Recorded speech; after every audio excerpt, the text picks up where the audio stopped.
Brasil e México são duas nações que pertencem a um grupo raro, países grandes, com vastos territórios, milhões de habitantes e recursos naturais praticamente ilimitados, e ainda assim nunca chegaram a ser potências globais. O tamanho de um país costuma dizer muito sobre seu destino. A França, por exemplo, foi o coração político da Europa por séculos, e não por acaso é o maior território da Europa Ocidental e Central. A Rússia ergueu um império sustentado por sua imensidão e pelos recursos da Sibéria.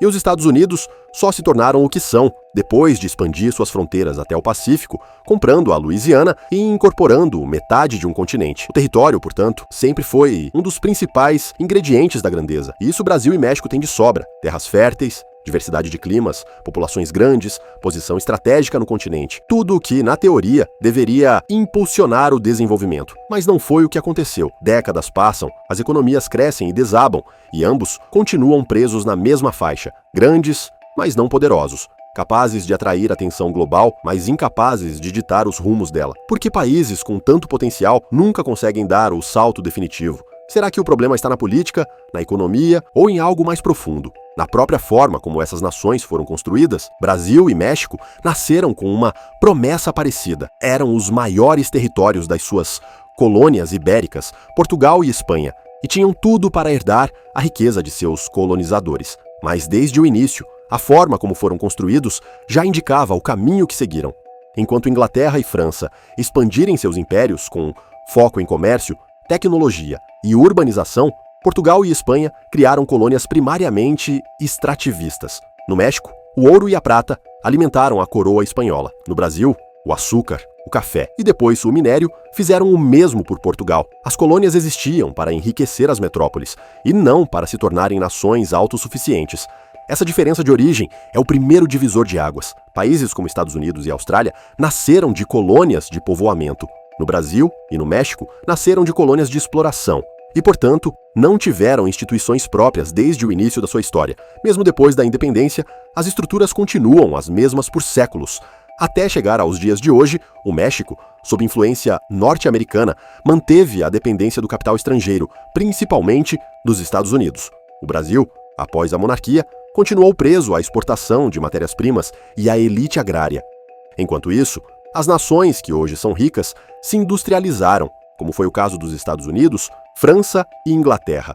A industrialização inicial foi essencial para a riqueza das nações no século XX, e antes de continuarmos vendo isso, a Monte Asset tem como objetivo transformar o futuro financeiro de nossos clientes com inteligência e dedicação. Na Monte Asset já são 7.000 clientes no Brasil, investindo de forma global, com mais de 3 bilhões de reais sob gestão. Nossa carteira administrada é um serviço exclusivo para quem quer investir como um profissional e rentabilizar seus investimentos com consistência, por meio de uma gestão personalizada e dedicada ao seu momento de vida. Por trás dessa jornada está um time de economistas, especialistas e gestores de recursos que acompanha o mercado todos os dias para cuidar de cada detalhe do seu patrimônio. Aponte agora sua câmera para o QR Code e descubra como a Monte Asset pode transformar seus investimentos com visão global e segurança.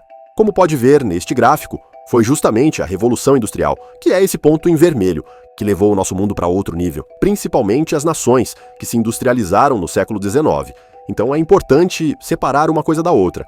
Brasil e México não se industrializaram tão cedo e, portanto, sofrem as consequências disso, o que é diferente dos erros que cometeram posteriormente no século XX e XXI. Apesar de não terem se industrializado cedo, essa industrialização ocorreu durante o século XX. Esse gráfico revela justamente isso. Entre 1947 e 1986, as indústrias estavam crescendo e sua economia também. Entretanto, após esse período, começou um ciclo de desindustrialização que continua até hoje. As promessas de o milagre mexicano e o milagre brasileiro pareciam anunciar o nascimento de duas potências regionais: indústria, urbanização, crescimento acelerado. O cenário lembrava o pós-guerra dos Estados Unidos e da Europa, mas havia uma diferença essencial.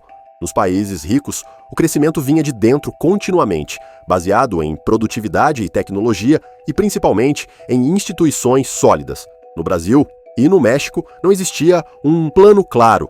A industrialização foi quase como seguir a maré do que o mundo mandava. O problema é que Brasil e México mudam as suas rotas de crescimento a todo momento. Quando um governo entra, outra surge e assim por diante. A França e a Inglaterra investiram séculos em criar instituições sólidas, ciência e educação pública. A Austrália construiu uma economia estável e previsível, com foco em produtividade e integração global. Já o Brasil e o México se perdem entre ciclos econômicos e novos planos a cada década. Duas nações imensas, presas ao mesmo padrão. Quando o mundo vai bem, elas crescem. Quando o mundo desacelera, elas afundam. É como se o destino dessas economias nunca estivesse em suas próprias mãos. E talvez seja exatamente aí que esteja o problema. Brasil e México nunca se tornam potências, porque seus períodos de crescimento sempre dependem de fatores externos e decisões momentâneas. Quando o preço das commodities sobe, o Brasil avança. Quando a economia dos Estados Unidos se aquece, o México acompanha. Mas quando esses ventos mudam, o crescimento também desaparece.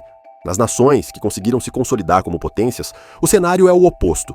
China, Japão e Estados Unidos possuem instituições e planos que atravessam governos. As políticas industriais, educacionais e tecnológicas podem variar, mas seguem uma mesma direção. Existe uma coerência entre o que o país quer ser e o que ele faz ao longo das décadas. Aqui, essa coerência nunca se firmou. Faltou continuidade, coordenação e visão de Estado. E por isso, mesmo com tamanho, população e recursos, continuam presos a um mesmo padrão. Crescem quando o mundo ajuda, desaceleram quando o mundo muda e nunca consolidam a posição que o potencial prometia. A história recente mostra que o destino de países sem instituições sólidas tende a ser parecido e nem sempre favorável. Se olharmos para outras regiões, vemos que esse mesmo problema assume formas ainda mais graves. A África, por exemplo, possui recursos naturais imensos e uma população jovem em rápido crescimento. Mas a instabilidade política tem sido um obstáculo quase intransponível. Nos últimos anos, países como Níger, Mali, Burkina Faso e Gabão sofreram golpes de Estado. Em alguns casos, governos eleitos foram derrubados em questão de dias. Esses episódios mostram o que acontece quando o poder não se apoia em instituições fortes. O país fica vulnerável e o progresso se torna algo frágil e temporário. A América Latina não chega a esse extremo, mas compartilha o mesmo sintoma em escala menor: instabilidade política, baixa confiança nas instituições e falta de continuidade nas políticas públicas. Enquanto potências consolidadas mantêm suas estratégias por décadas, países como Brasil, México e boa parte da África continuam alternando entre esperanças e retrocessos. O problema não é a falta de recursos, território ou gente capacitada, é a ausência de uma base institucional capaz de sustentar o desenvolvimento quando o ciclo global muda.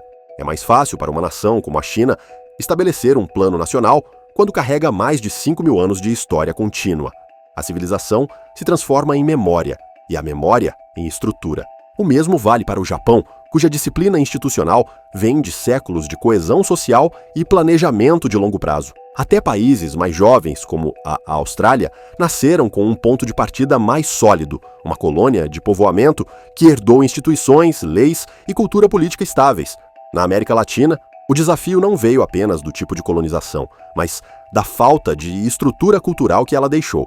As colônias foram criadas para extrair, não para construir. E, quando a independência chegou, herdamos fronteiras, mas não fundamentos. Cada país precisou inventar seu próprio caminho, quase sempre sob líderes que tentavam compensar, com vontade, o que faltava em instituições. O resultado é uma região que tem tudo para prosperar, mas que ainda luta para criar continuidade, para transformar momentos de sorte em trajetórias de progresso. O desenvolvimento verdadeiro não nasce da euforia dos ciclos, e sim da capacidade de um país sustentar o que constrói, mesmo quando o vento muda.